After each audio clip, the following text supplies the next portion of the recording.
Escrituras? Vocês leem a Bíblia? Vocês são escribas e fariseus? São estudiosos do Antigo Testamento? Pois saibam vocês que essas Escrituras apontam para mim. O Messias prometido sou eu. Jesus tinha plena consciência de quem ele era. E por ter plena consciência de quem ele era, ele não se intimidava nem com nada, nem com ninguém. Ou seja, ele não se intimidava com circunstâncias e ele não se intimidava com pessoas. Diga, eu não posso me intimidar com circunstâncias e nem com pessoas. Sempre haverá na sua vida pessoas que vão tentar te constranger. Sempre haverá na sua vida situações inesperadas que vão testar a sua fé, a sua fidelidade e a sua confiança em Deus. O grande segredo está em permanecer firme e constante. A Bíblia diz ser de firmes e constantes, sempre abundantes na obra do Senhor, sabendo que o seu trabalho não é vão no Senhor. Então, quando fala em constância, a Bíblia fala em continuidade. Diga continuidade. E de onde vem a continuidade do crente, do cristão? A continuidade do cristão vem da sua fé. E o que é fé?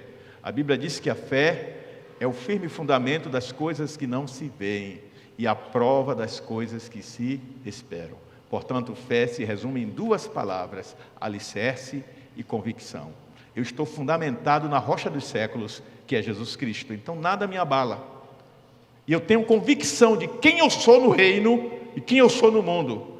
Eu sou no reino, herdeiro do reino dos céus. E eu sou no mundo, testemunha viva, embaixador de Jesus Cristo aqui na terra. O que é um embaixador?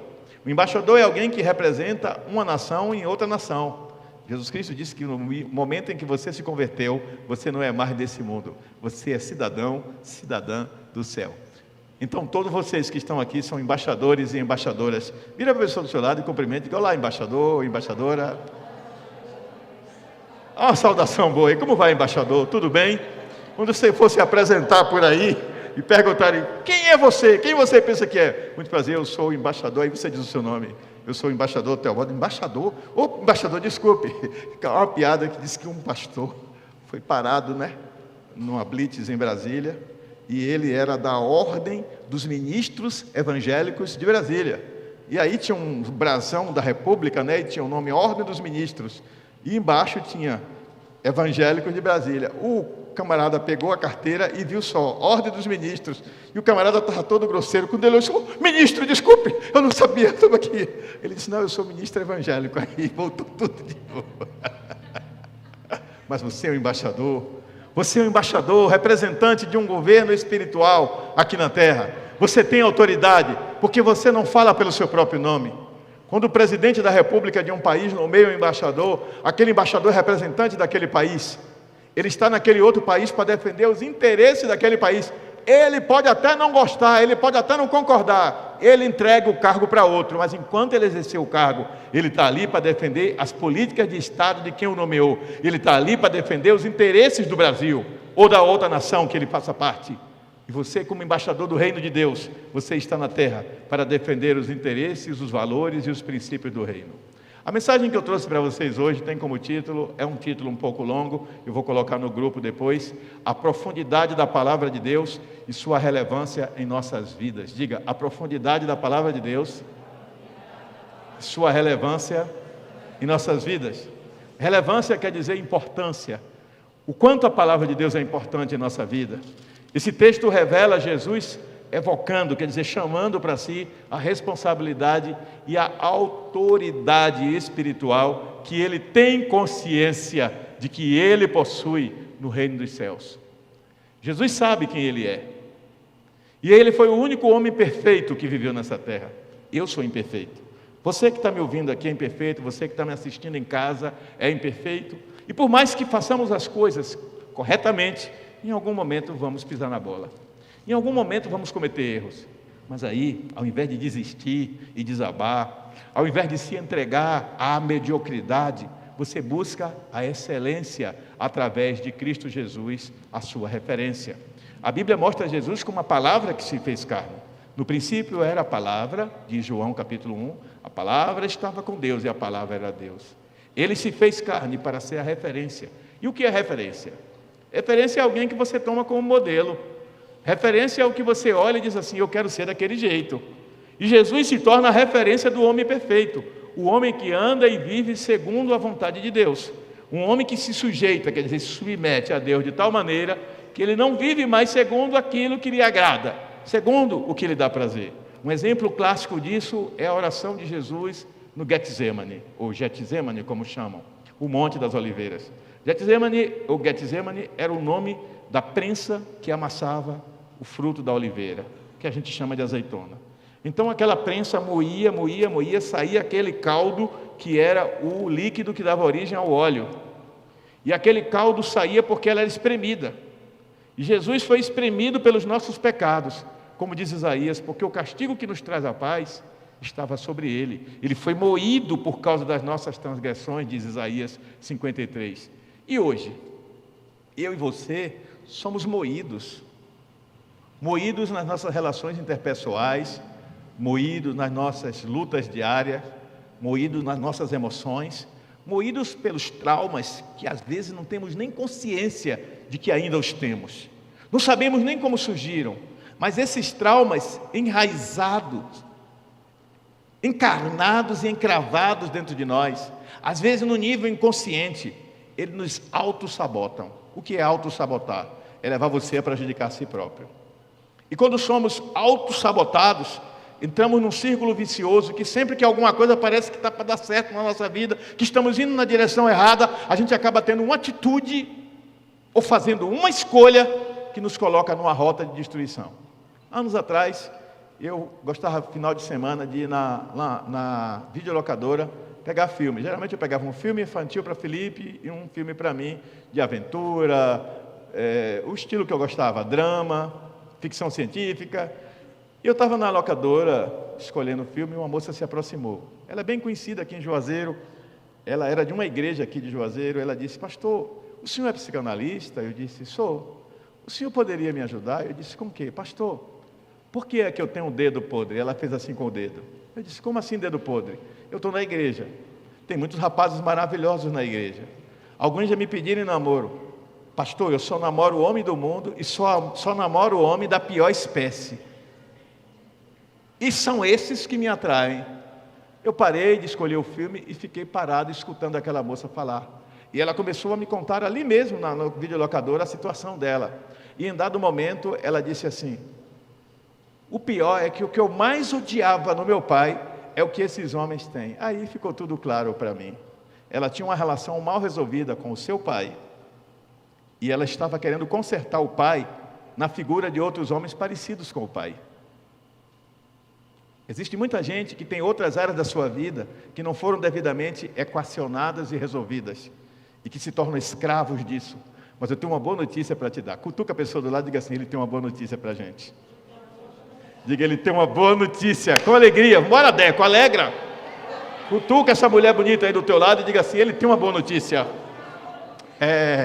A boa notícia é que enquanto hoje no mundo vemos que tem fome e sede de Deus, e as pessoas estão batendo nas portas erradas, na quiromancia, na cartomancia, no fetichismo, na idolatria, na feitiçaria, buscando espíritos de adivinhação, disfarçados com outros nomes, na busca desenfreada dos prazeres, da entrega aos vícios, na jogatina, enquanto muitos estão buscando resposta nesses lugares. A boa notícia que eu tenho é que há resposta e há solução na palavra de Deus. Amém. A palavra de Deus é o bálsamo deixado pelo Senhor. A Escritura se apresenta para nós como fonte de vida regeneradora, consoladora, que nos dá direção, que nos revela o plano e o propósito de Deus e que nos transforma em filhos do reino do seu amor. Diga: filhos do reino do seu amor. Significa que você é transformado em herdeiro do reino de Deus. E o diabo não quer isso. Ele não quer que você seja um príncipe e uma princesa de Deus. Porque se você se torna um príncipe e uma princesa de Deus, a sua identidade é absolutamente transformada. E quando a sua identidade é transformada nesse plano espiritual, você passa a ter cada dia mais as características de Jesus Cristo. E a Bíblia diz lá em Efésios que o plano de Deus sempre foi esse: que todos crescêssemos até chegarmos à estatura de varão perfeito, à plena varonilidade em Cristo, Ou seja, Deus quer forjar em mim e em você o caráter de Cristo. Diga, que coisa boa. Deus quer treinar, quer adestrar a minha alma para que ela abandone as coisas que são carnais, as coisas que são temporais, deste tempo, deste mundo, deste século, para que eu, abandonando, abra espaço dentro da minha existência, para que este espaço seja ocupado por algo novo. E esse algo novo vem pela revelação do Espírito Santo através da palavra de Deus. A palavra de Deus funciona, portanto, não somente como remédio, mas ela funciona, usando uma linguagem da modernidade, como um aplicativo espiritual de Deus, que vai me dar a mobilidade e a capacidade de me mover no mundo espiritual. A primeira coisa que Deus faz, quando eu me converto, é dizer, olha, matéria podre, não presta, não serve. E eu não estou falando da carne, eu estou falando do Espírito. Quem está em mim, diz Jesus, pá! Nova criatura é. Perdoados são os teus pecados, meu filho. Perdoados são os teus pecados, minha filha. Nova criatura. Zera, game over no que existia. Começa uma nova história. E essa nova história vai se aperfeiçoando a cada dia, identificando agentes invasores que entraram na tua vida durante a tua existência e que foram minando você, foram contaminando você, foram desfigurando você, foram fazendo você ficar cada dia mais longe de mim e cada dia menos parecido comigo. Você foi criado à minha imagem e semelhança. Você foi criado para expressar a minha glória nesse mundo. Mas o pecado, que nada mais é do que a desobediência à minha palavra, distanciou você de mim. Mas fique tranquilo, eu mandei meu filho morrer na cruz para que quem nele crê tenha a vida eterna. E você que crê tem a vida eterna. E a vida eterna nos induz a um caminho espinhoso, um caminho sofrido, um caminho apertado, um caminho difícil, chamado caminho da santidade. O desejo de Deus é que você e eu trilhemos por este caminho. Deus não quer que eu viva apenas a experiência religiosa do espetáculo, do arrebatamento de êxtase, do arrebatamento emocional, de estar na igreja só para me sentir bem, de vir ao culto somente para me alegrar com a pregação que eu achei bonita. Você não tem que achar a pregação nem bonita e nem feia. Você tem que, enquanto está ouvindo, dizer, fala comigo, Senhor. Pode ser que aquele homem ali está falando de coisas que eu não gosto, ou de coisas que eu não acredito, de coisas que eu não entendo, mas vai falando comigo, Senhor, porque Deus usa quem está disponível. Enquanto os irmãos estavam ministrando louvor, eles estavam ministrando palavras, e Deus estava ministrando a sua vida. Enquanto alguém ora, Deus está ministrando palavra. Quando você chega na igreja e é recebido, Deus está ministrando a sua vida. Essa atmosfera, esse ambiente, é um ambiente de ministração. Deus está abastecendo a sua alma. Porém, quando você sai por aquela porta, as sementes que foram plantadas precisam florescer e dar frutos. Mas como essas sementes vão florescer e dar frutos, se você resiste em abrir a porta para que elas entrem? Você se auto-sabota espiritualmente. Você está ouvindo e você está julgando o pregador. Você está julgando a comunidade ou algumas pessoas da comunidade. E talvez até o que você está pensando é verdade. O pregador tem falhas, algumas pessoas da comunidade têm falhas, mas você está perdendo o foco do que é principal. E o que é principal é que, mesmo sendo uma comunidade de pessoas falhas, mesmo o pregador sendo falho, mesmo ele falando erros de linguagem, erros de português, mesmo ele sendo uma pessoa antipática, que grita ou que fala baixo, mesmo ele sendo alguém de quem você não gosta, mesmo que o estilo da igreja não te agrada, nada disso é relevante. O que é relevante é a essência do que está sendo pregado. E se o que está sendo pregado é a pura e santa, viva palavra de Deus, isso faz toda a diferença. Imagina que você vai passando na rua e você está com fome, você está em uma cidade estranha. Você está em uma cidade estranha. Eu lembro quando eu fui para o congresso da Visão Celular com René Terranova em Fortaleza, que eu saí procurando um lugar para comer. E eu passei em frente de um lugar e eu quis entrar, mas quando eu olhei todo mundo chique, eu disse, a comida aqui dentro deve ser cara. Aí eu andei um pouquinho e eu vi um lugar meio tosco, rapaz, feinho. Eu disse, acho que aqui dá para eu comer. Eu estava com pouco dinheiro e eu entrei. Quando eu cheguei lá, tinha pessoas comuns sentadas na mesa, ninguém com roupa refinada. E quando eu olhei o cardápio, tinha um dos pratos que eu mais gosto. Tinha fígado acebolado. Oh, maravilha! Eu disse, eu quero um fígado acebolado. E eu quero uma Coca-Cola. Eu ainda bebia refrigerante naquele tempo, não era convertido não. E aí, peguei uma Coca-Cola, peguei um prato de fígado acebolado, mandei botar bastante cebola, mandei botar tomate, e eu enchi a pança naquele dia. Comi, que saí dali satisfeito. Será que se eu fosse no restaurante caro, eu também não poderia comer uma comida boa? Sim, poderia. Mas eu poderia deixar de comer uma comida boa e mais barata, porque eu estava olhando a aparência. Eu precisava de alimento saudável, mas um alimento que me desse prazer de comê-lo. Quando você está numa igreja, não importa a estrutura da igreja, vocês estão sentados em cadeiras acolchoadas, vocês têm um ambiente refrigerado, mas se a gente estivesse no meio da rua, embaixo de uma árvore, sentado no chão, e a palavra que fosse ministrada fosse palavra de vida, não faria diferença pela estrutura. O que faria diferença é como eu recebo essa palavra. Diga, a maneira como eu absorvo a revelação de Deus faz toda a diferença. Então eu quero manifestar algumas coisas sobre essa palavra que tem relevância na nossa vida. A primeira coisa importante a destacar é que a palavra de Deus é como fonte de vida. Diga, fonte de vida. Jesus Cristo estava ali junto do poço de Jacó. Jacó havia escavado aquele poço muitos séculos atrás, e as pessoas daquela cidade ainda buscavam água naquele lugar. Está em João capítulo 4. Ali chega uma mulher. E aí Jesus estrategicamente chama 12 discípulos e diz, vão para a cidade. Fazer o quê, mestre? Vão comprar pão. Mas nós 12? Sim, os 12, vão comprar pão. Porque Jesus sabia que a visão deles ainda não permitiria aceitar que ele, o Messias, um rabino, fosse bater papo com uma mulher. O que pela tradição não era algo aceitável. E os 12 vão comprar pão para 13. Olha só, 12 comprando pão para 13. Bastava 2 ou 1. Mas Jesus precisava ficar sós com aquela mulher. E o que está ali em João capítulo 4 é uma das revelações mais tremendas e incríveis de toda a Bíblia sobre a verdadeira adoração. E aí Jesus olha para ela e diz, mulher, dá-me de beber. Ela olha para ele e diz assim, como sendo tu judeu fala comigo que sou samaritana? Samaritano não se dá com judeu, samaritano e judeu são inimigos. E você vem me pedir água, ainda por cima eu sou uma mulher, tu és um rabino. Jesus disse, mulher, se tu soubesse quem é que está te pedindo água, tu me pedirias, e eu é que te daria da água da vida. Aí ele começa a despertar o interesse dela, porque Jesus falou de algo que aliviaria a dor, o sofrimento, o trabalho dela. Quando você fala da palavra de Deus, você primeiro precisa comunicar algo que desperte o interesse da pessoa.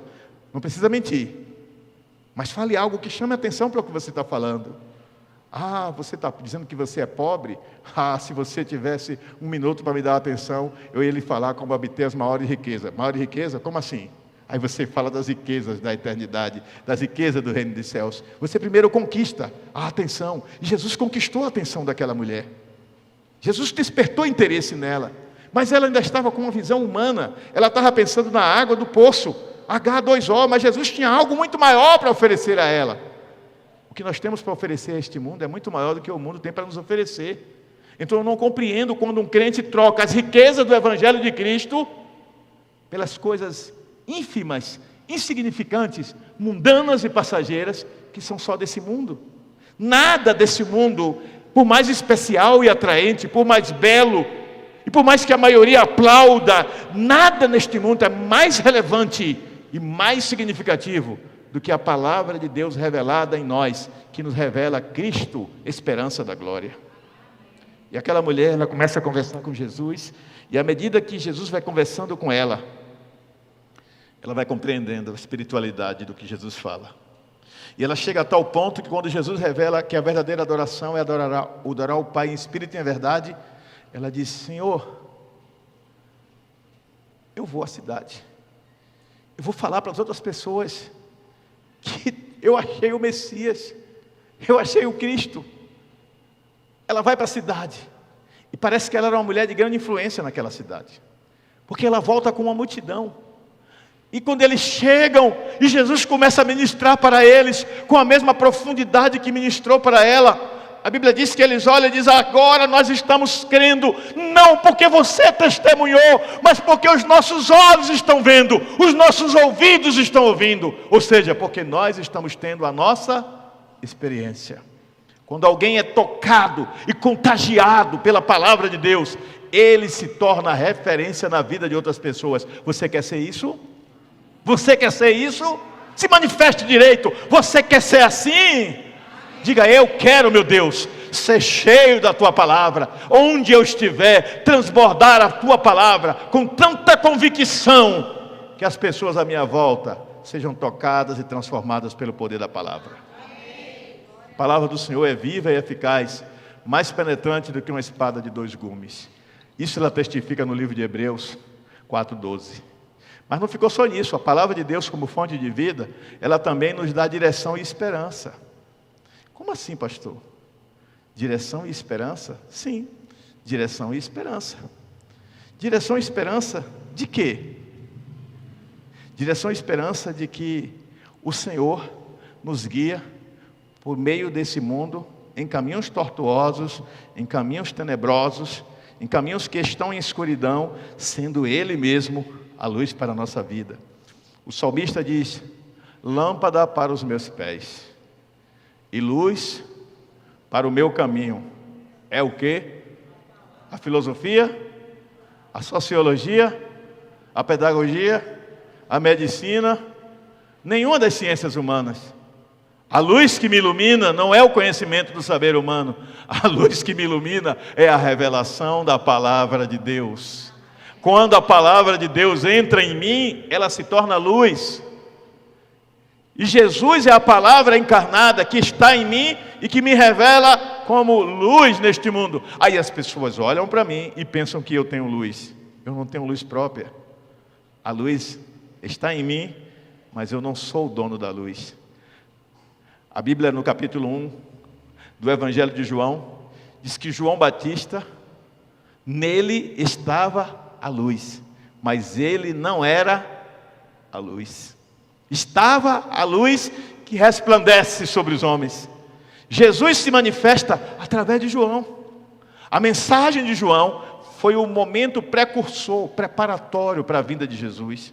Deus estava em João, agindo através de João, falando através de João, preparando as mentes e os corações para receber o Messias. E quando chega o tempo determinado por Deus, aí João diz: eis o Cordeiro de Deus, que tira o pecado do mundo. Sigam Ele. Cumpri minha missão, terminei meu tempo, cumpri minha jornada, chegou a hora de voltar para casa, agora é com Ele. Porém, João é preso. Olha só o paradoxo do que eu vou falar com o que eu acabei de dizer. Eu falei de um João cheio de convicção, um João consciente do seu chamado, um João consciente da sua missão, um João cheio da palavra. Diga: cheio da palavra. Agora diga comigo: até pessoas cheias da palavra podem vacilar, porque continuam humanas. Então diga para o irmão assim, bem carinhosamente: irmão, vigia. Diga: te alimenta da palavra todos os dias, de manhã, de tarde, de noite, e faz um lanchinho de madrugada. A palavra de Deus é o pão que nos alimenta, o pão do céu, que nos dá vida, esperança e direção. Direção aqui como propósito, ela não nos deixa errar. A minha meta é essa. O escritor de Hebreus fala tão sério sobre isso que ele diz assim: temos que olhar firmemente para Jesus. E eu acabei de dizer, Jesus é a palavra que se fez carne. Olhe firmemente para Jesus, que é a palavra viva. Ele é o autor e Ele é o consumador da nossa fé. E eu comecei dizendo que o que nos mantém firme no propósito é a nossa fé na revelação da palavra. E Jesus é a revelação máxima de Deus para nós. Não perca isso de vista. Não siga homens, pregadores eloquentes, brilhantes, que movem as multidões, que sabem manipular as emoções e as mentes. Existem muitos assim, a internet está cheia. Quando a gente estuda, a gente adquire técnicas que, se a gente quiser, a gente manipula os mais fracos de mente facilmente, dizendo o que eles querem ouvir. Mas não é assim que as coisas devem ser feitas no reino de Deus. Um pregador um professor de escola dominical, um líder de célula, um conselheiro, um discipulador, um consolidador, alguém que está acompanhando o outro em dificuldade, ele não tem o direito de querer manipular o outro na sua mente ou nas suas emoções, segundo a sua visão particular, segundo as suas convicções. Ele tem a obrigação de direcionar, segundo o que está na palavra de Deus, por mais doloroso e difícil que seja. Às vezes, a gente gosta muito de alguém, e aí o nosso lado emocional diz assim: o bichinho já está sofrendo tanto, coitado, né, Hermi, está passando por tanta luta, eu vou aliviar aqui, eu não vou nem dizer o que a Bíblia diz sobre isso, não. Lembra da história que eu contei, do homem que ia passando, e viu a borboleta saindo do casulo? Eu contei aqui outro dia na pregação. Ele ficou com pena da borboleta, foi lá e pá, cortou aquela membranazinha que prende a asa da borboleta. A borboleta estava fazendo força para sair do casulo, ele foi ajudar a borboleta, porque ele teve peninha. A borboleta não abriu a asa direita, caiu no chão, o passarinho comeu. Ele contou isso para um cientista, especialista em insetos, ele disse: olha, aquela membranazinha é para a borboleta fazer força, para quando ela sair do casulo, as asas abrirem e ela voar. Ou seja, a dificuldade, a tribulação, a prova pela qual você passa, é para te aperfeiçoar, a fim de que você se torne um guerreiro mais do que vencedor. Eu tenho uma amiga muito querida, que ela tem um hino que ela canta sempre, que ela diz assim: irmão, passe pela prova, irmão, passe pela prova. Todo dia ela canta esse hino, é uma amiga minha. Não vou dizer quem é, não. É uma amiga, que está rindo ali atrás. É minha mãe. É o hino que ela gosta mais. Ela canta o dia todo, eu já sei o hino de tanto ouvir. E ela está certa. Passe pela prova. Deus vai na frente.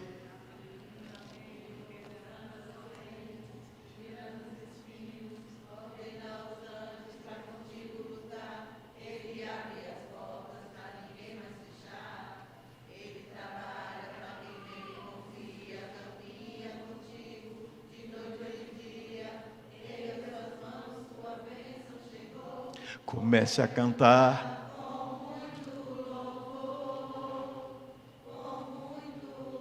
Amém. Com muito louvor em meio às tribulações. Cadê a lógica? A Bíblia diz que Paulo e Silas chegaram em Filipos, começaram a pregar o Evangelho. Pessoas começaram a se converter. Eles ficaram maravilhados. Aí chega uma mulher com um espírito de adivinhação. Este homem prega um caminho de salvação, um caminho de salvação. Ele disse: Jesus é o caminho. Ele não é um caminho, ele é o caminho. Ele, espírito de adivinhação, espírito imundo, sai dela. A mulher se estribucha toda, o espírito de adivinhação sai daquela mulher. A mulher era escrava de um homem que ganhava dinheiro às custas das adivinhações dela. O dono dela, entre aspas, vai às autoridades daquele lugar, presta queixa contra Paulo e Silas. Eles são presos, eles são amarrados e eles são açoitados com varas e marcas, vergonhas surgem nas suas costas. Eles ficam ensanguentados, cheios de marcas no corpo, doloridos. São humilhados, xingados, arrastados para os calabouços inferiores, lá no fundo, são acorrentados na parede e largados lá como se fossem marginais da pior espécie, porque expulsaram um demônio e pregaram a palavra de Deus. Humanamente falando: Deus, cadê o Senhor? Onde é que o Senhor está? Nos abandonou, estamos aqui pregando a tua palavra, olha a situação que estamos. Tem gente que é assim, quando alguma coisa não dá certo, começa a reclamar de Deus. Que fé é essa? Que crente fajuto meia boca é você? Que no meio das dificuldades você esquece que tem um Deus de amor e de misericórdia que se importa com você. Começa a exercer fé. É por isso que eu gosto desse aspecto dessa música que diz: Deus vai na frente abrindo o caminho, quebrando barreiras, tirando os espinhos. E eu vou seguindo com muito louvor. Pois a Bíblia diz que perto da meia-noite, além de pregar para os presos, tudinho que estava lá com eles, Paulo e Silas começam a entoar louvores a Deus e agradecer a Deus pelo privilégio de sofrer por causa do Evangelho. Então eles lá cantando louvores a Deus, aí veio um terremoto, pá, quebrou as correntes, eles e todos os presos foram soltos. Nenhum preso fugiu, foram tomados de pavor e de temor. Quem são esses dois que estão aqui louvando ao Deus deles e as nossas cadeias foram soltas? Eu vou ficar aqui, eu quero saber mais desse Deus, eu quero saber mais desse Deus, eu quero saber mais desse Deus. Quem vive a plenitude da palavra impacta e arrebata outros. Não somos perfeitos. Nessa terra nunca seremos. Mas a firmeza da nossa fé na palavra vai fazer a diferença. O carcereiro, sabendo que o terremoto libertou os presos, vou me matar, costume romano. Pegava uma espada desse tamanho, apertava aqui perto do fígado e morria. Suicídio, não era isso? Era melhor do que ser torturado e depois morto. Mas quando ele ia se matar, Paulo viu e disse: pare! Stop!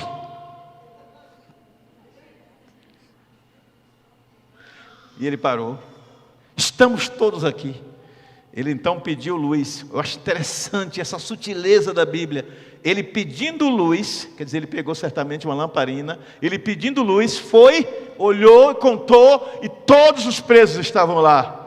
O homem que está nas trevas, ele precisa pedir luz. E a palavra de Deus é a verdadeira luz que ilumina o homem. Jesus é a palavra de Deus.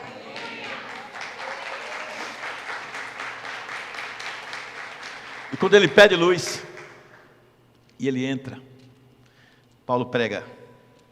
Ele já tinha ouvido Paulo pregar enquanto era surrado, ele já tinha ouvido Paulo pregar enquanto estava preso, ele só não tinha aceitado, porque ele ainda não tinha sido impactado com a palavra daquela forma. E aí quando ele ouve a palavra de novo, depois dessa manifestação do poder de Deus, ele vira para Paulo e diz assim: que devo fazer para ser crente? Foi isso? Para ser membro da Igreja Batista Jerusalém. Que devo fazer para ser? Se ele fez essa pergunta, é porque Paulo já tinha ensinado que ele estava perdido. Paulo não dourou a pílula. Você não pode chegar para o amigo que você ama, o parente que você ama, o colega de trabalho, de faculdade, de escola, e ficar dourando a pílula com linguagem e discurso cheio de religiosidade. Fale com amor e com ternura, porém com firmeza. Diga amor e ternura, porém com firmeza. Sem Cristo, o destino é o inferno.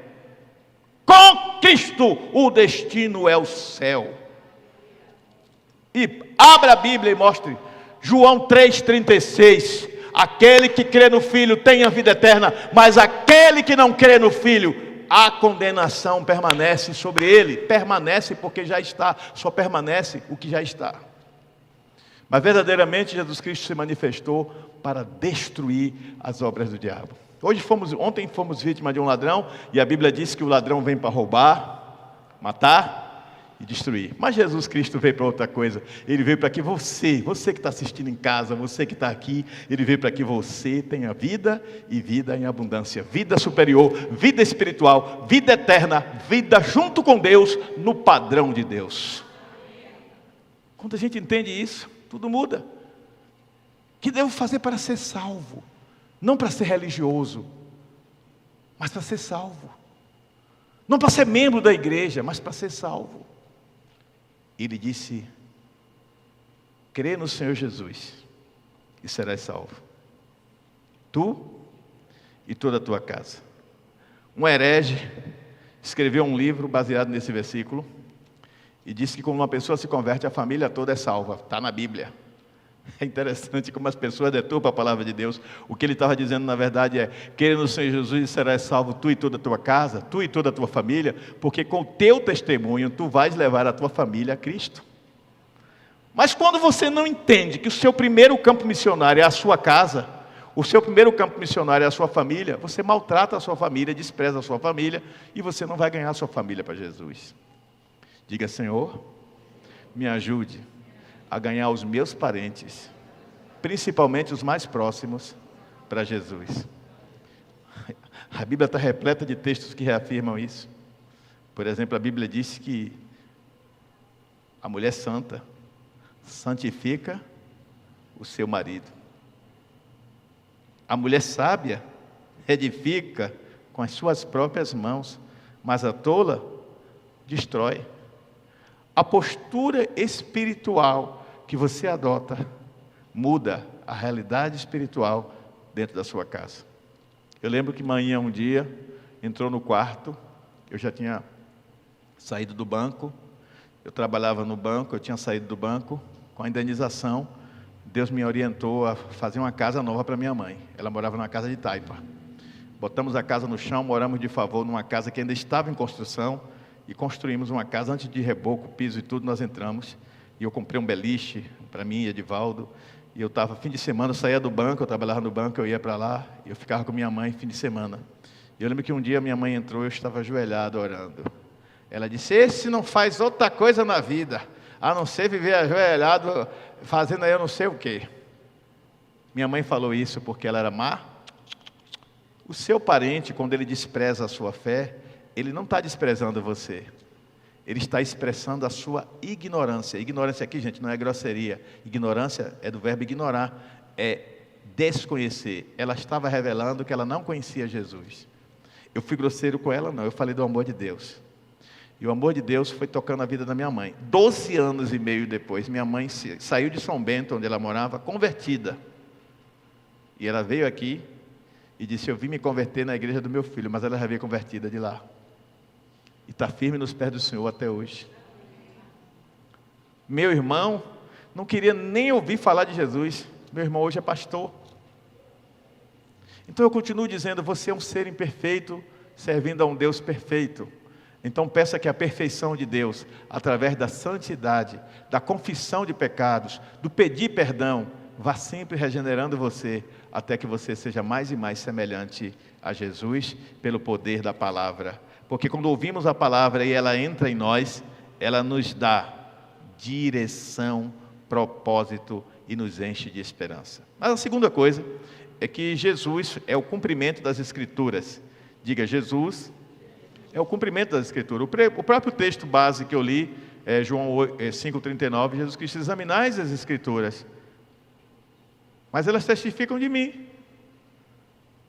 Vocês pensam que vão encontrar nela a vida eterna. A vida eterna não vem pelas Escrituras, ela vem por mim. Ele é a palavra que se fez carne. Ele é a palavra que se tornou homem. No princípio era o verbo ou a palavra, que estava com Deus e que era Deus. Todas as coisas foram feitas por Ele, e sem Ele nada do que foi feito se fez. João capítulo 1. Nele estava a vida. Ele é o Senhor da vida, Ele é o autor da vida. E aí em João 14,6 ele esclarece isso de uma maneira explícita, sem nenhuma dúvida, inequívoca. Ele diz: eu sou o caminho. Eu sou, portanto, o canal de acesso. Caminho é canal de acesso, é via de acesso. Para você chegar a um lugar, você tem que ir por um caminho. Ele está dizendo: eu sou a via de acesso ao coração do Pai. Eu sou a verdadeira religião. Porque religião quer dizer religar. O homem está desligado de Deus pelo pecado e quer se religar com Deus. Ele disse: eu sou o caminho. Eu sou a forma de você se religar com Deus. Eu sou a verdade. Eu sou a plenitude da revelação de Deus. Eu sou tudo o que Deus quer que você saiba. Eu sou tudo o que Deus tem para dizer a você. Está encarnado na minha pessoa. Atente para o que eu faço e atente para o que eu digo. Eu sou a verdade, a aletheia, a verdade plena, sem variação, sem mistura. Nunca uma meia-verdade, uma verdade completa, absoluta, transparente. Eu sou a vida. No original, Zoe. Não é bios, que é vida biológica, não é psique, que é vida psíquica, emocional, é vida espiritual no padrão de Deus. Eu sou a vida. Você foi criado como um ser vivo, biológico no corpo, mas a essência do ser vivo que você é, não está na sua biologia, está na sua espiritualidade.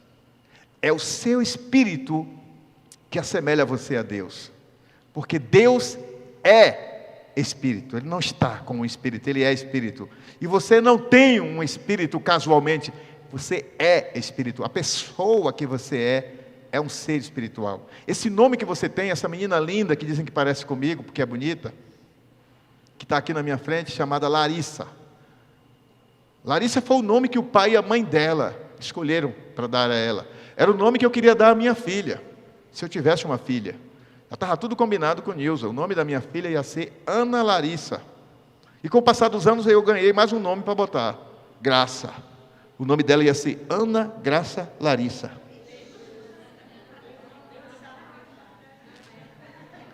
Deus sabe o que faz, tá bom. O que significa Larissa? O que significa Ana? Imagine se eu botasse o nome de Felipe, Ano Graço Larisso. Olha para o apelido não pegar, viu?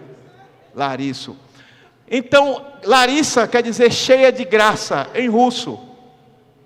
Ana é Hana, em hebraico, quer dizer cheia de graça. E graça já é graça. Então ela ia ter graça 3 vezes, meu irmão. Era graça, graça, graça. Ela ia ser cheia da graça. Primeiro ela ia ser parecida com o pai, ia ser graciosa. Eu estou achando maravilhoso que o povo não está rindo mais, está concordando, que maravilha.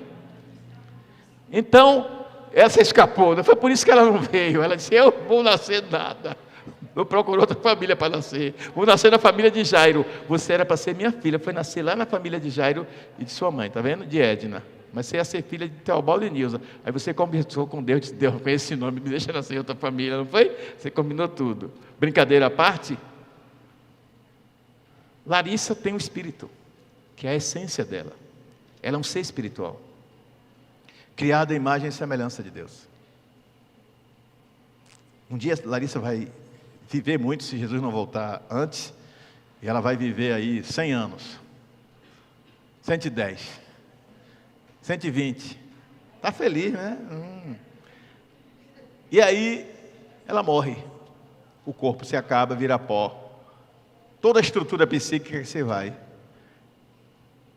mas a essência do que ela é, permanece vivo, que é o Espírito, ela dorme no Senhor, e quando Jesus voltar, ela será ressuscitada.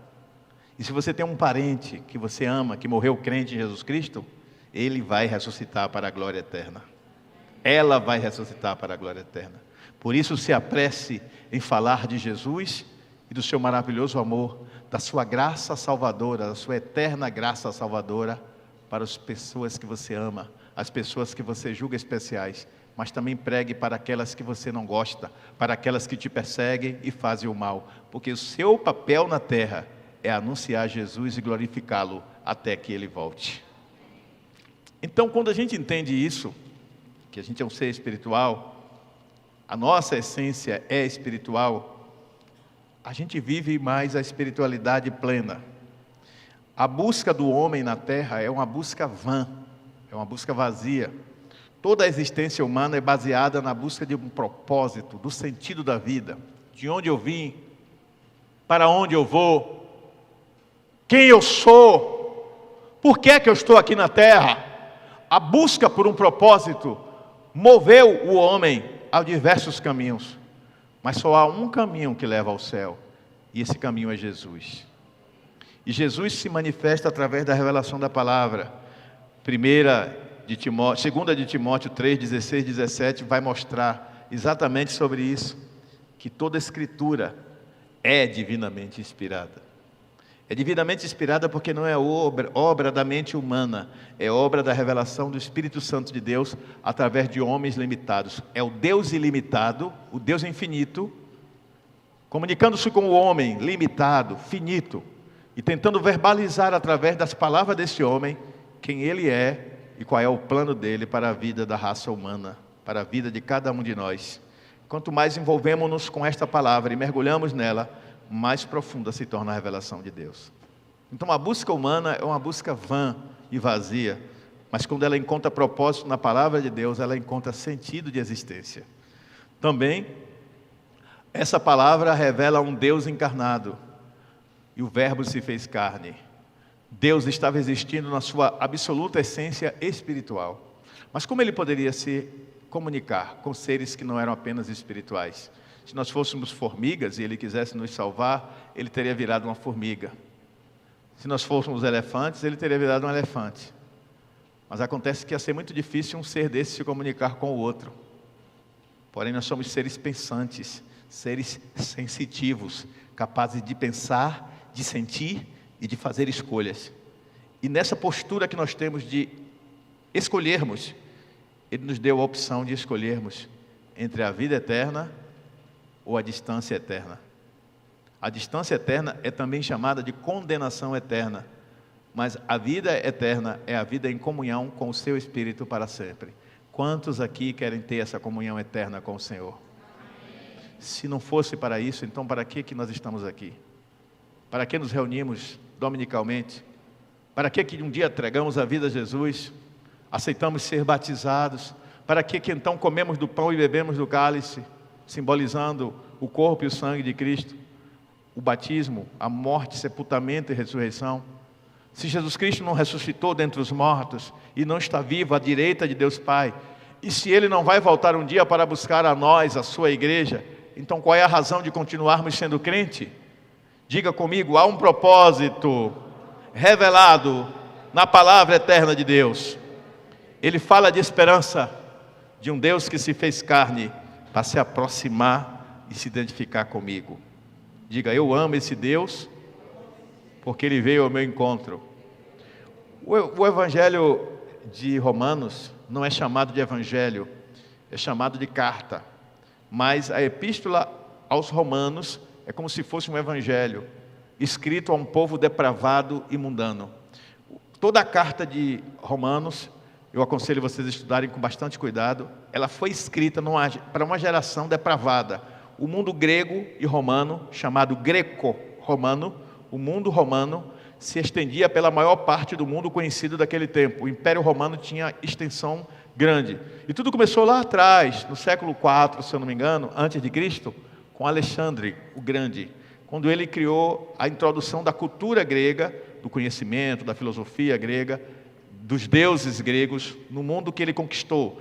Ele chegou a conquistar, gente, a Grécia inteira, depois ele saiu conquistando a Europa, conquistou partes da África, chegou até na Índia, conquistou uma parte da Índia, o Egito, todo mundo conhecido da época.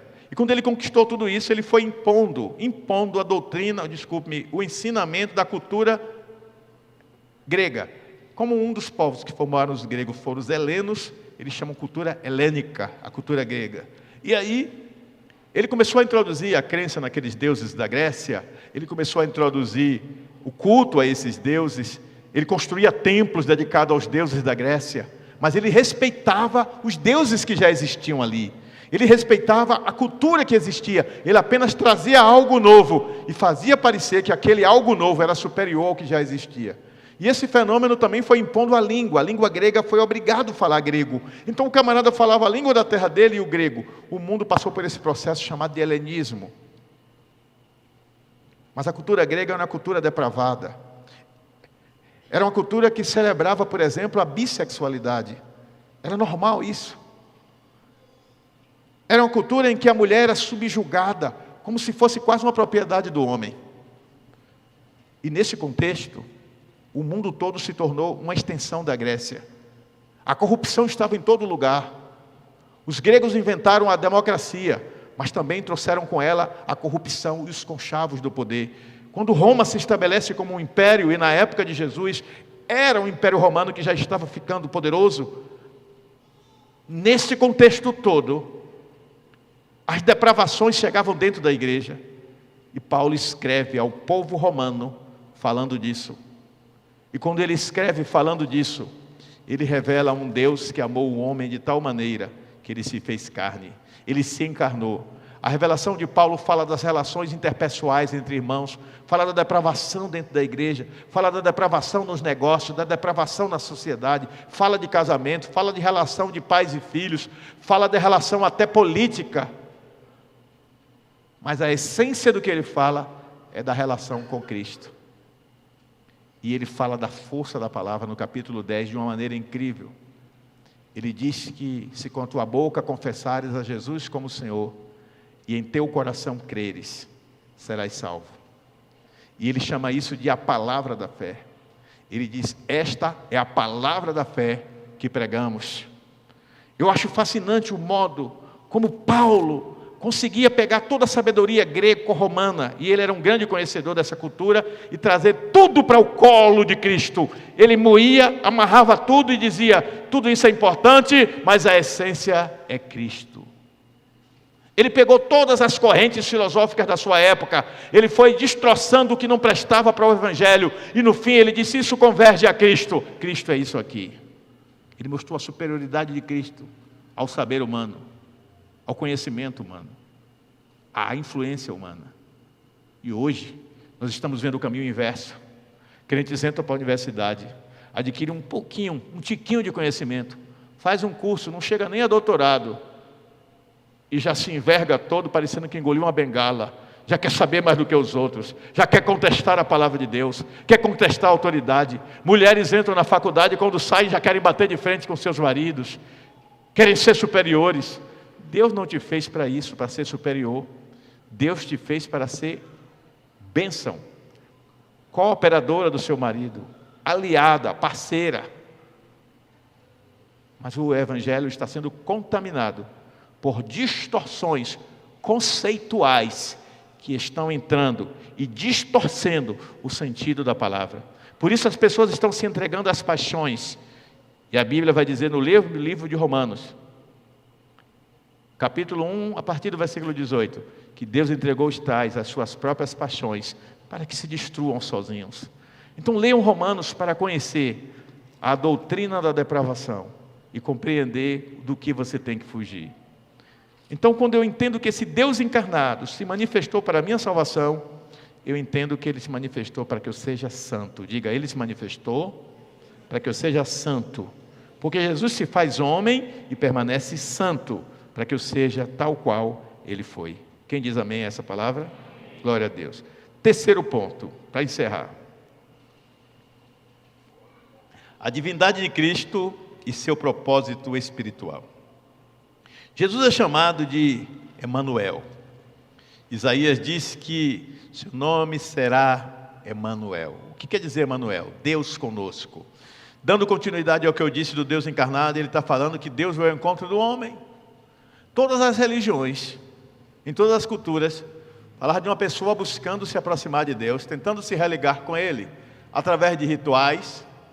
Por exemplo, alguns rituais de colheita, as pessoas tinham relações, para que enquanto estavam tendo prazer, os deuses se alegrassem e derramassem chuvas, como se a chuva fosse o prazer dos deuses. Era essa a compreensão que eles tinham.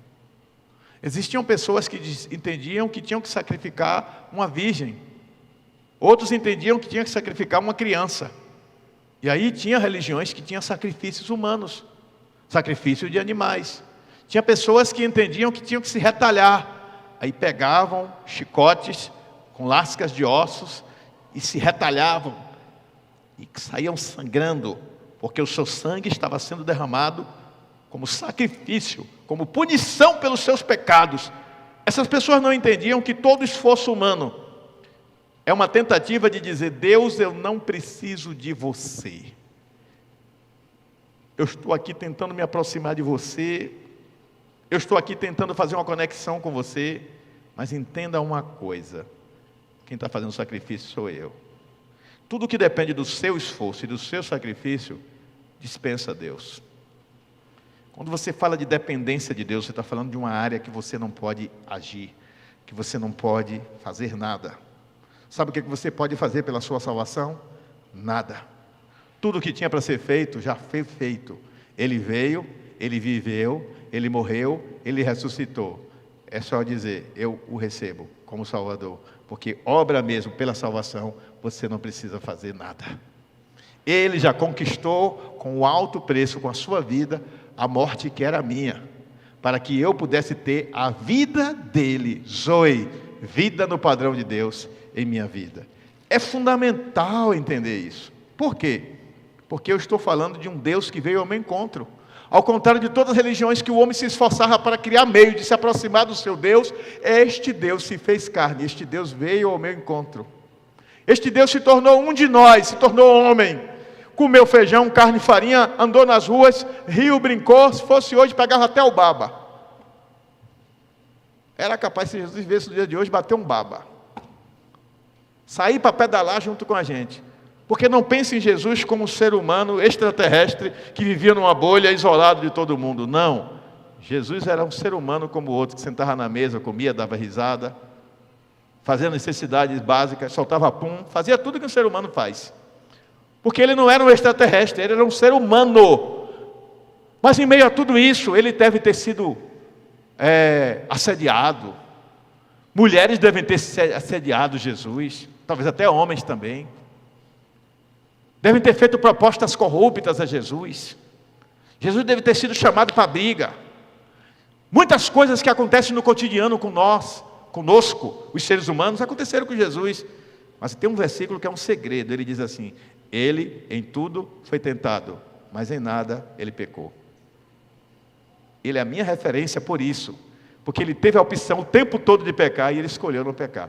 E o mais extraordinário, quando ele vai começar o ministério dele, o Espírito Santo que guiava ele diz: vai para o deserto, porque você vai ser tentado pelo diabo. Oh, que prêmio bom! Você vai começar o seu ministério, mas primeiro você vai passar ali por um testezinho, meu irmão, 40 dias sem comer, sem beber, passando fome e sede, e o diabo tentando você de manhã, de tarde, de noite, de madrugada, ainda vai te cutucar: ei, bicho, acorda que eu quero tentar mais um pouco.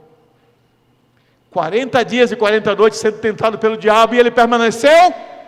Semana passada falamos sobre isso. A autoridade do crente e da igreja.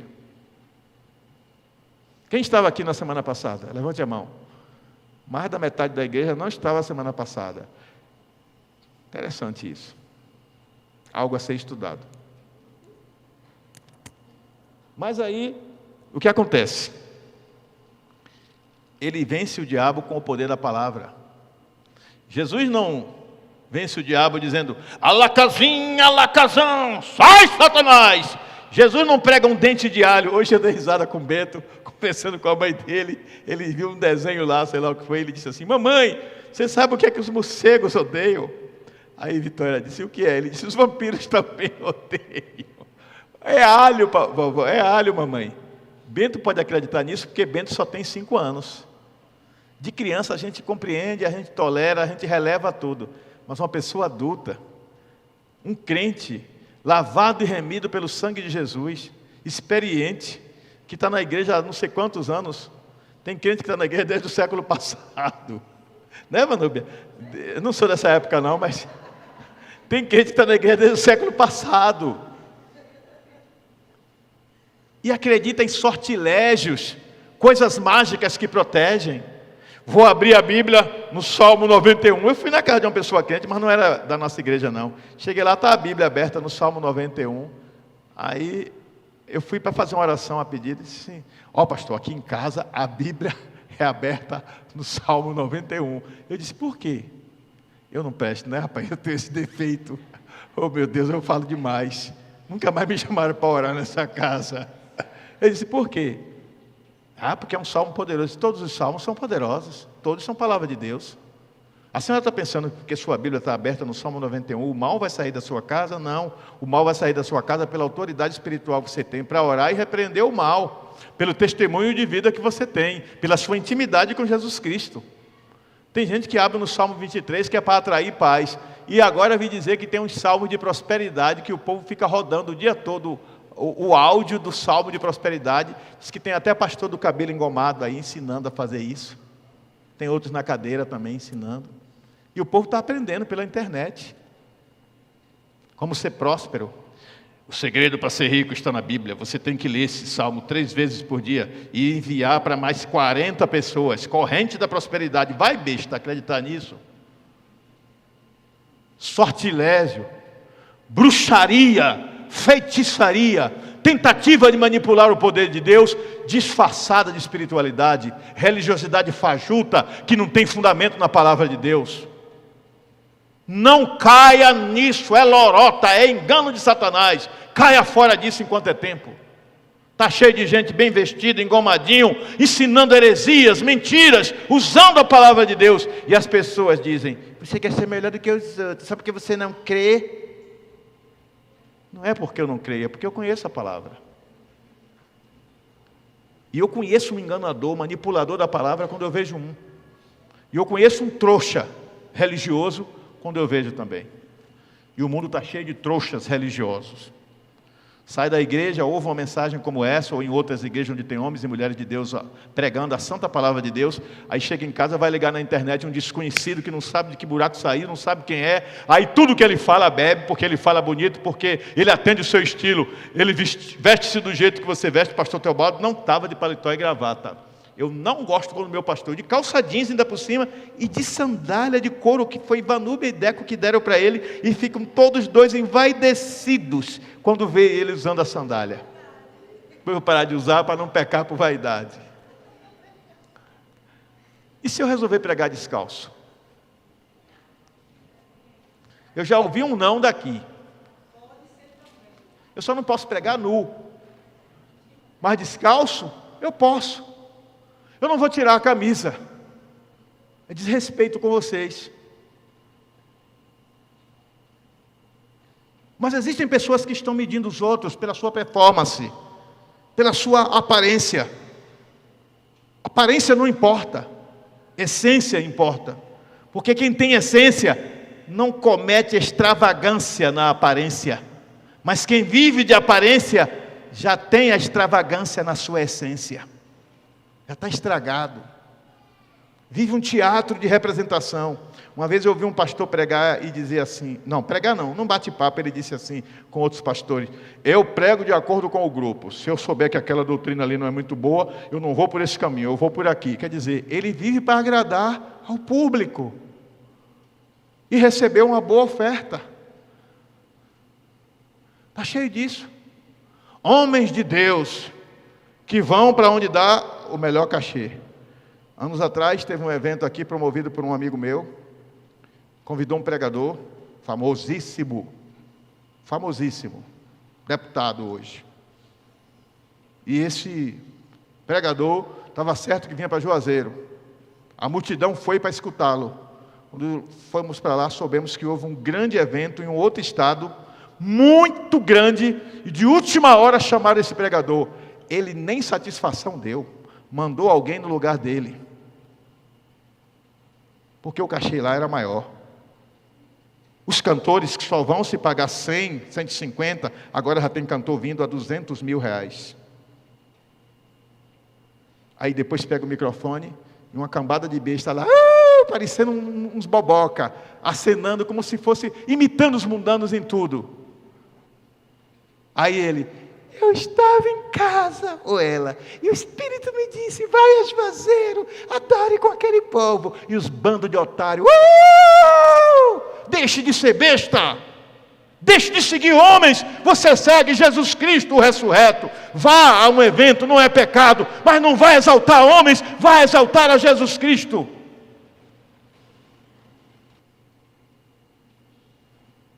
Se você é desses que se deixa levar pelo rebanho, tem uma visão de gado, está todo mundo indo naquela direção, você vai também sem nem saber o que é. Teve um atropelamento, permita-me contar isso, é engraçado, para alguns não é, mas é oportuno dizer, dizem que quando conta uma piada, ninguém esquece. Houve um atropelamento, tinha uma multidão em volta. Um camarada de estatura baixa passou, parou o carro, disse: foi o que houve? Atropelamento.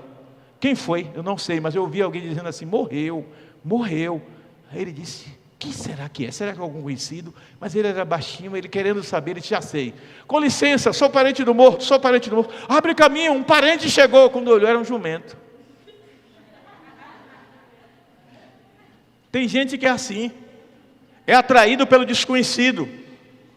A curiosidade religiosa aflora com tamanha força que ele não tem mais discernimento espiritual, está bebendo água contaminada, está se envenenando, está comendo pão com mofo de Satanás, pão fermentado pelo inferno, está se destruindo espiritualmente. Mas quando alguém diz o que eu estou dizendo, se ofende, sai da igreja, muda de comunidade, só prega isso, misericórdia. Continue, besta, se envenenando. Jesus Cristo se indignou uma vez com os discípulos dele, porque eles queriam cair fogo do céu para destruir o povo, porque o povo era incrédulo e não aceitava Jesus, não cria em Jesus. Jesus não pôde fazer milagres. Jesus olhou para eles: vós não sabeis de que espírito sois. De outra vez ele chegou, e os discípulos estavam apavorados de medo. Ele foi lá e fez o milagre. Ele virou para eles e disse assim: homens de pouca fé. De uma outra vez ele disse: ó geração incrédula, até quando eu terei que vos suportar? Jesus se indignava algumas vezes, quando as pessoas se distanciavam da palavra.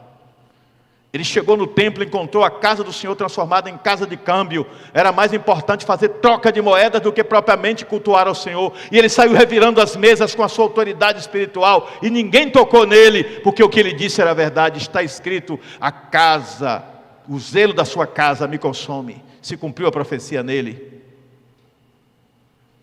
A casa do meu pai será chamada casa de oração, não casa de comércio. E hoje muitas igrejas viraram casa de comércio, casa de show.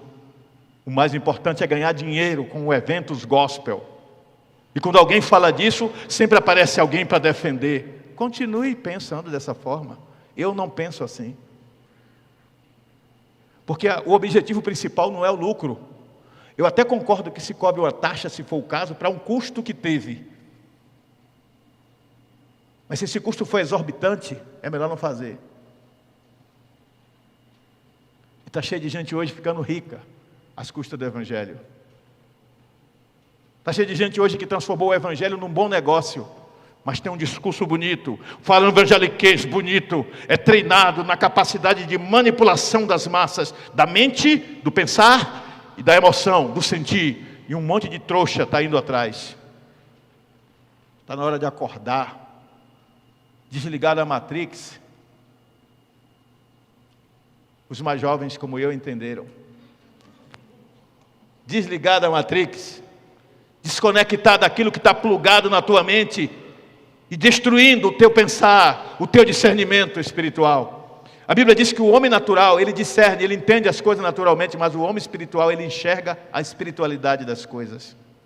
Deus quer te dar olhos de águia, visão de águia, mas uma visão espiritual, para olhar para a realidade e entender que o inimigo desta cidade não é A, nem B, nem C. O inimigo dessa cidade é Satanás. E se A, B e C estão sendo usados para fazer o mal, você tem que orar pela libertação de A, de B e de C, pela transformação de A, de B e de C. O meu inimigo não é o ladrão que roubou a igreja, o meu inimigo é quem está por trás dele, agindo e transformando ele em ladrão. Se ele for pego, ele tem que ser punido na forma da lei, pagar pelo que ele fez. Mas eu não vou odiá-lo, eu vou orar pela sua transformação. Se ele tiver de ficar 10 anos preso, que ele fique 10 anos preso, mas a sua alma será liberta pelo poder do Evangelho de Jesus Cristo. Hoje 30% da população carcerária do Brasil já aceitou a Jesus. Se de boca ou de verdade, só o tempo dirá. Nós precisamos orar pelos policiais. Existem maus policiais? Existe, como existe mau crente, mau pastor, mau médico, mau professor. A maldade está em todo lugar. Mas devemos orar para que Deus preserve também as suas vidas, para que Deus dê sensibilidade e empatia. Mas que Deus não faça deles trouxas também em nome disso, porque as suas vidas estão em perigo. Nós temos que ter uma estratégia de oração para que Deus transforme a realidade que nós estamos vivendo hoje em uma realidade de transformação espiritual. Quando falavam sobre os primeiros pregadores, eles diziam: estes que têm alvoroçado o mundo, chegaram também até nós. Está no livro de Atos. A palavra alvoroçado, no original, é extraída de uma palavra em grego, que traduzido livremente, a gente pode dizer: esses que têm virado o mundo de cabeça para baixo, chegaram até nós. Eles estavam com medo da pregação de Paulo. Essa semana eu vi um jornalista dizer que se um pastor virar presidente, vai ser, desculpa a expressão, uma desgraça nesse país, porque vão tentar impor a visão deles. Não precisa nem ser pastor, basta ser um crente, temente a Deus e sincero, e que diga assim: eu vou combater a corrupção e vou combater com seriedade. Ele vai ter que ter uma vida blindada, viver dentro de uma bolha.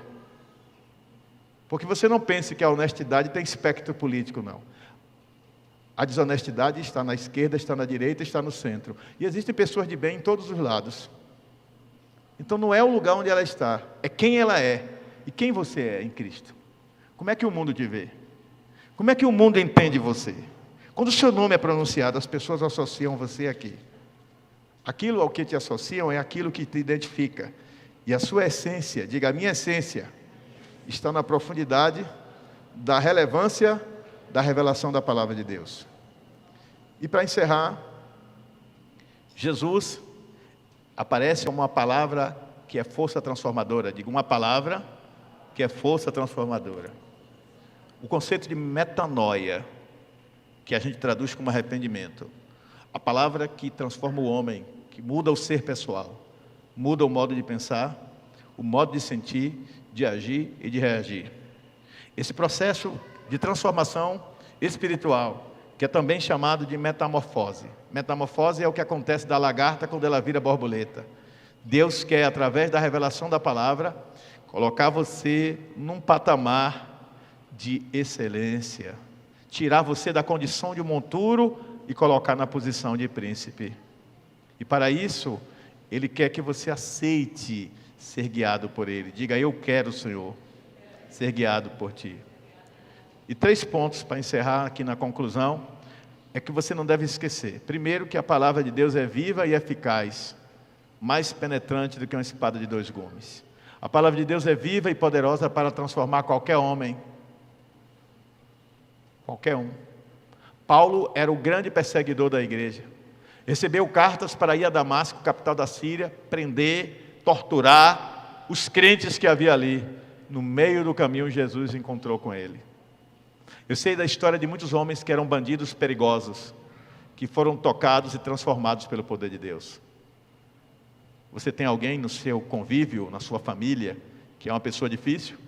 Talvez escravo das drogas, das práticas imorais, da violência. Eu quero te dizer que essa pessoa não é um caso perdido, porque o Deus que você serve é o Deus transformador, que pelo poder da sua palavra penetra no âmago e revela a verdadeira essência de quem aquela pessoa é. A segunda coisa é que Deus manifesta o seu amor através do sacrifício de Jesus Cristo. E quando esse sacrifício é compreendido numa dimensão espiritual, então todo medo se vai. E o nosso ser é ocupado por uma paz que excede todo o entendimento e que guarda o nosso coração em Cristo Jesus.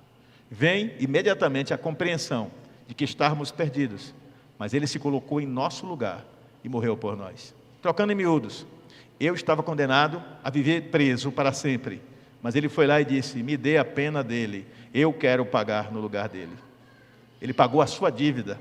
Imagina uma dívida enorme que você não tem como pagar, nem se você trabalhar a vida toda ganhando uma fortuna, e alguém vai lá e paga a sua dívida, e chega na sua frente com a nota promissória e diz: olha, rasguei, você não me deve nada. Jesus está dizendo a você que quando você recebe Ele como Salvador, Ele rasga a dívida do pecado, e Satanás não tem mais poder sobre você.